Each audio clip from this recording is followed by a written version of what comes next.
بسم اللہ الرحمن الرحیم نحمدہ ونصلی ونسلم علی رسولہ الکریم۔ گزشتہ 3-4 روز سے پاکستان کے اندر ایک غیر ضروری بحث شروع کی گئی۔ اس پر کچھ صوبائی حکومتوں نے بھی اپنے طور پر میں سمجھتا ہوں کچھ افسران نے بھی غیر ضروری اقدامات کیے، لیکن ایک طبقہ جو مسلسل تبلیغی جماعت پر حملہ آور ہے ذرائع ابلاغ میں، وہ کون ہے اور اس کا مقصد کیا ہے، یہ سمجھنا بہت ضروری ہے۔ تبلیغی جماعت کے خلاف مہم کہاں سے شروع ہوئی؟ یہ اسرائیلی ایک اخبار کی ایک آرٹیکل سے شروع ہوئی جس میں یہ کہا گیا کہ تبلیغی جماعت پوری دنیا کے اندر کرونا وائرس کو پھیلانے کا سبب بن رہی ہے۔ کیوں کہا گیا کہ 2 فلسطینی جو جوڑ میں آئے تھے جب وہ واپس گئے تو ان میں کرونا کی علامات ظاہر ہوئیں اور اب وہ ماشاءاللہ صحت مند اپنے گھروں میں موجود ہیں۔ اس کے بعد اسلام آباد میں اور پھر اس کے بعد پورے ملک کے اندر جس انداز سے یہ مہم شروع ہوئی، اب تک کے اعداد و شمار کے مطابق ہزاروں افراد میں سے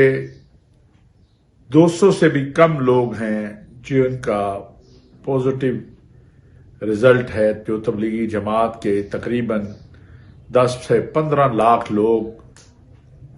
جماعتوں کے ساتھ ملک میں تھے، ان میں سے جن کا پازیٹو آیا ہے یا آ سکتا ہے۔ یہ ساری مہم کا مقصد کیا ہے؟ اس ساری مہم کا مقصد یہ ہے کہ دنیا کے اندر دین کے نام پر جو قائم تحریکیں ہیں سیاسی یا مذہبی، وہ اپنا وجود آہستہ آہستہ ختم کرتی چلی جا رہی ہیں، اور پاکستان ایک ایسا ملک ہے جہاں پر الحمدللہ پاکستان کی مذہبی سیاسی جماعتیں، دینی جماعتیں ایک قوت رکھتی ہیں۔ تو ایک مہم چلا دی جائے کہ یہ جو بیماری آئی ہے یہ شیعہ ہے، سنی ہے، بریلوی ہے، دیوبندی ہے، اہل حدیث ہے،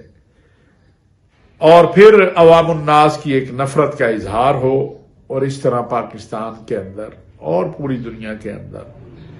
دینی قوتیں مزید کمزور ہوں۔ الحمدللہ پاکستان میں پاکستان کی سیاسی جماعتوں نے، حکومت نے، پاکستان کی عسکری قیادت نے فوری طور پر جو یہاں اقدامات ہوئے ان پر ایکشن لیا، اور یہ سلسلہ کافی حد تک رک گیا ہے، لیکن ہمیں جاگتے رہنا ہے۔ تبلیغی دوستوں سے بھی جو اس وقت جماعتوں میں ہیں یا جہاں جہاں ہیں، ان سے گزارش ہے کہ اگر کہیں پر آپ کو روکا جاتا ہے یا آپ کے ٹیسٹ کے لیے کہا جاتا ہے تو آپ اس سے بھاگے نہیں، آپ ٹیسٹ کروائیں، اللہ پر توکل رکھیں،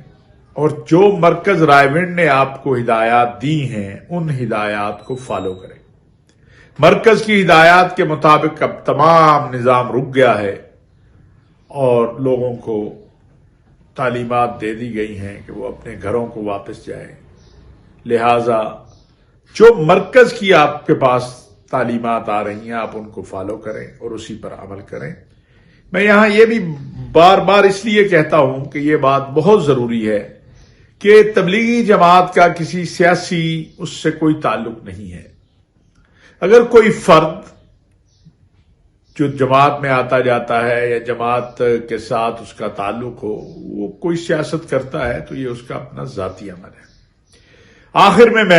ہندوستان میں تبلیغی جماعت پر لگنے والی پابندی کی بھرپور مذمت کرتا ہوں، اور یہ وہی تسلسل ہے جو اسرائیل سے شروع ہوا ہے۔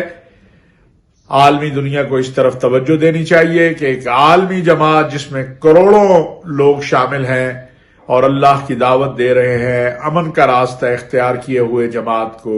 اس طرح متشددانہ انداز سے ڈیل کرنا یہ درست نہیں ہے۔ ہندوستان کی حکومت کو بھی، وہ تو پہلے ہی اسلام دشمنی اور مسلمان دشمنی